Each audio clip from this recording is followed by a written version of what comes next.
Amos Zittles & Sons have been a farming institution in Western New York for a long time. I am the fifth generation coming back to the family business. We've been around for about 120 years, 120 plus. Over those 5 generations, Zittles has grown immensely, while also seeing massive changes in the industry. An industry that's not necessarily shrinking in size, but the players in the game is definitely decreasing. A lack of qualified and ready-to-work employees being the biggest issue, so they turn to migrant workers for help.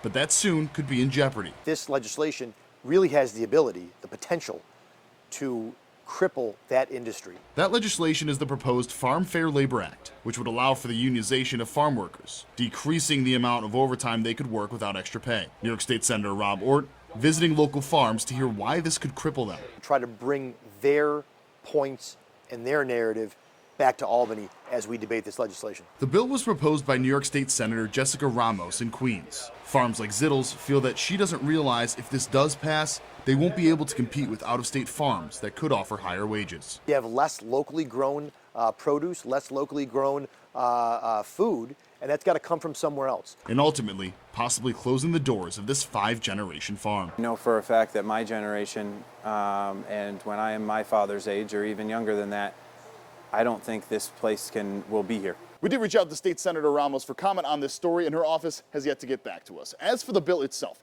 it still needs to go through the New York State Assembly, the New York State Senate, and then needs to be signed by the governor before it officially could become a law. It's unsure when or if that could happen.